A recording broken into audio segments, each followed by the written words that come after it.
You might think you know King Henry VIII, the guy with 6 wives who started the Church of England. But get ready, because the real Henry VIII was way more shocking than what most history books tell you. He was so big and heavy that machines had to help him move. His legs had deep wounds that smelled so bad, his helpers would run away, feeling sick. And when he died, his body got so gassy that his coffin actually exploded. This king's life was full of strange and scary things, like the weird way he ate, the extreme ways he tried to stay safe, and how he treated his wives. It wasn't just about getting rid of them. It was much worse. In his final years, Henry's body was falling apart. He could barely walk, and everything around him smelled awful. His story is so wild, it makes Game of Thrones look like a bedtime story. Get ready to learn the real truth about King Henry VIII and why he was one of the most shocking kings in England's history. His body was like a walking disaster. Let's start with the most shocking truth about Henry VIII. By the end of his life, he was literally a walking corpse. We're talking about a man whose body had become so grotesque that even his own servants were traumatized. Henry's waist measured 54, and to put that in perspective, that's bigger than most people are tall. He weighed around 400 pounds in an era when the average man weighed maybe 140. But here's the truly horrifying part. It wasn't just obesity. His legs were covered in festering open wounds that never healed. These weren't small cuts. We're talking about massive ulcers that oozed pus and rotted flesh continuously. The smell was so overwhelming that courtiers would hold perfumed handkerchiefs to their faces when approaching the king. Some historical accounts describe the stench as being detectable from several rooms away. Servants actually drew straws to determine who had to help dress him because Getty. Now, close to those wounds was considered a form of punishment. But wait, it gets worse. Modern medical experts believe Henry suffered from a severe traumatic brain injury from a jousting accident in 1536. This wasn't just a bump on the head. He was unconscious for 2 hours, which in medieval terms meant he was practically dead. The injury likely caused massive personality changes, explaining his transformation from a relatively normal young king into the paranoid, rage-filled monster of his later years. You don't learn this in history classes out there, but Henry also probably had a condition called Cushing syndrome, which would explain his dramatic weight gain, mood swings, and those horrific leg ulcers that refused to heal. His own doctors were so terrified of him that they wouldn't dare suggest he might be seriously ill. Criticizing the king's health was considered treason. The man who claimed divine right to rule couldn't even control his own bowel movements. In his final years, royal attendants had to carry special chairs everywhere he went because Henry could barely make it from room to room without having an accident. This is the same guy who executed people for looking at him the wrong way. 2. The wives had it even worse than you think. Everyone knows Henry VIII had 6 wives and executed 2 of them. But the reality of what those women endured goes far beyond a simple beheading. We're talking about psychological torture that would make modern serial killers jealous. Take Anne Boleyn. Before her execution, Henry didn't just decide to kill her. He orchestrated an elaborate frame-up that included forcing her own musician to confess under torture to having an affair with her. But here's the truly sick part. Henry made Anne watch as 5 men, including her own brother, were executed for allegedly sleeping with her. She had to stand there knowing she was next, watching innocent people die because of her husband's paranoid fantasies. Catherine Howard got it even worse. She was basically a teenager when Henry married her, and when he discovered her past relationships, he didn't just execute her. He passed a law making it treason for anyone to marry the king without revealing their sexual history. Imagine being so petty that you changed the entire legal system because your teenage wife wasn't a virgin. But the psychological games were the worst part.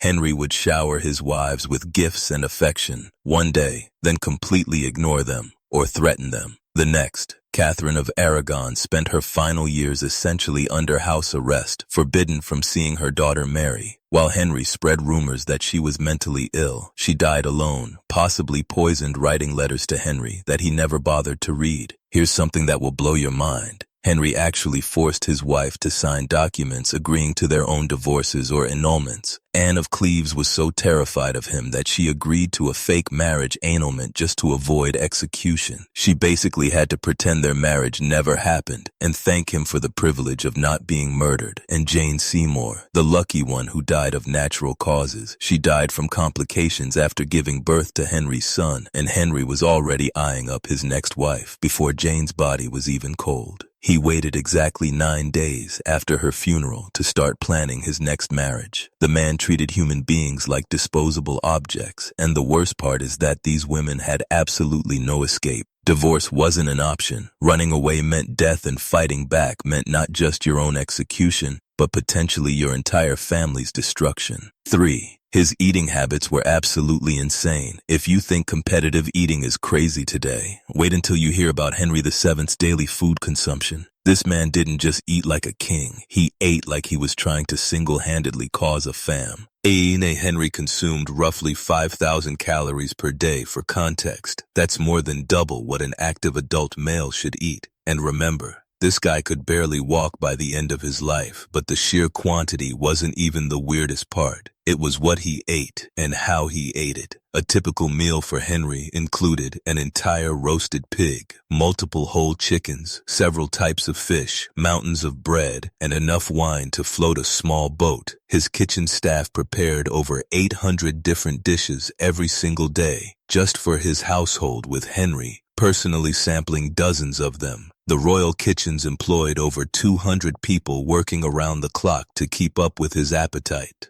But here's where it gets truly bizarre. Henry was convinced that certain foods had magical properties. He believed eating swan would make him more graceful, consuming large amounts of deer would make him a better hunter, and that oysters would enhance his, performance with his wives, so he'd gorge himself on these specific foods in massive quantities, like some kind of medieval superfood obsession. The man also had the strangest eating rituals. Every single piece of food that entered Henry's mouth was first tasted by multiple servants to check for poison. But get this, he was so paranoid that he required his food tasters to wait 30 minutes after eating before he'd touch anything, just to make sure they didn't drop dead from delayed acting poison. Henry's meals were basically theatrical performances. He'd eat in front of hundreds of quarters, and the whole process could take up to 4 hours. Imagine sitting there watching this massive rotting king slowly work his way through enough food to feed a small village, all while pretending this was perfectly normal royal behavior. You don't learn this in history classes out there, but Henry actually banned certain foods from his court, not because they were unhealthy, but because yet they were beneath his royal status. Common people's food like turnips and barley were literally illegal at his table, even though they probably would have been better for his health than the mountains of meat and sugar he consumed daily. The truly insane part, even as his body was literally falling apart from his diet, Henry kept eating more and more, convinced that his royal status somehow made him immune to the consequences of his gluttony. 4. The paranoia that ruled an empire. Henry VIII's paranoia wasn't just your typical trust, no one attitude. This man turned his entire kingdom into a surveillance state that would make modern dictators jealous by his final years. Henry was so convinced that everyone was plotting against him that he transformed royal life into a living nightmare for everyone around him. Let's start with his sleeping arrangements. Henry slept with loaded crossbows next to his bed and kept multiple daggers under his pillow. But that wasn't enough. He also had armed guards stationed inside his bedroom, watching him sleep all night. Imagine being so terrified of assassination that you couldn't even close your eyes without witnesses. The palace itself became a fortress of paranoia. Henry ordered the construction of secret passages throughout every building he lived in, not for romance or convenience, but so he could escape if assassins came for him. He had peepholes installed in walls so he could spy on his own quarters, and listening devices hidden in meeting rooms to eavesdrop on private conversations. But here's where it gets truly insane. Henry created an entire network of spies whose job was to spy on his other spies. He had informants watching his informants, creating this twisted web of surveillance where nobody knew who they could trust. Court life became a psychological horror show where saying the wrong thing to the wrong person could literally get you executed. Henry's food paranoia reached absolutely ridiculous levels. Not only did he have multiple food tasters, but he required his meals to be prepared in completely sealed kitchens with guards watching every step of the cooking process. The salt, the spices, even the water had to be tested by different people. He was so convinced someone would poison him that eating a simple meal became a military operation. The man even suspected his own children of plotting against him. He had spies watching Princess Mary and Princess Elizabeth, his own daughters, because he was convinced they were planning to overthrow him. These were children, and he treated them like enemy agents in their own home. Henry's paranoia got so extreme that he started executing people for crimes they hadn't even committed yet. He'd have someone killed because he dreamed they betrayed him, or because someone else suggested they might be disloyal in the future. The Tower of London was constantly full of people whose only crime was existing near Henry while he was in one of his paranoid moods. The truly terrifying part is that Henry's paranoia was so contagious that it infected his entire court. Nobles started spying on each other. Servants betrayed their masters for imaginary rewards, and everyone lived in constant fear that they'd be the next victim of the king's delusional suspicions. Death couldn't even stop the chaos. You'd think Henry VII's reign of terror would end with his death. Right, wrong. This man was so committed to being a disaster that even his corpse managed to cause absolute mayhem. Let's start with his final weeks. Henry was so massive that he couldn't walk, so his servants had to carry him everywhere using a special designed chair with pulleys and wheels. But here's the disgusting part. His leg wounds had become so infected that pieces of rotting flesh would literally fall off his body as they moved him. Servants had to follow behind him with cloth to clean up the chunks of decomposing king that dropped on the palace floors. His death scene was like something out of a horror movie. Henry's body had swollen to such grotesque proportions that his skin was stretched tight and shiny. The smell was so overwhelming that even his doctors, who were used to medieval medical horrors, had to leave the room to vomit when he finally died. Nobody wanted to get close enough to officially confirm he was dead. But wait, it gets so much worse. Henry's body was so bloated with gases from internal decomposition that his coffin had to be specially reinforced. They wrapped his corpse in lead sheets and sealed it in multiple wooden boxes, thinking that would contain the mess. They were very, very wrong. During the funeral procession from London to Windsor Castle, something absolutely incredible happened. The coffin literally exploded. The gases from Henry's decomposing body built up so much pressure that the lead lining burst open and rotting royal remains splattered all over the inside of the hearse. The smell was so horrific that the funeral procession had to stop while servants cleaned up the mess with buckets and rags. Here's a detail that will haunt your dreams. Dogs were reportedly seen licking up the remains of Henry VIII that had leaked from his coffin onto the road. The man who claimed to rule by divine right ended up as dog food on a country highway. Even his burial became a disaster. They had to dig his grave extra wide to accommodate the massive coffin, but the ground kept collapsing because the soil couldn't support the weight of all that lead and rotting flesh. It took multiple attempts just to get the king's remains into the ground and keep them there. The chaos didn't end there. For years afterward, people reported strange noises and terrible smells coming from Henry's tomb. Some claimed it was his ghost, but historians think it was probably just more gases escaping from his continuously decomposing remains.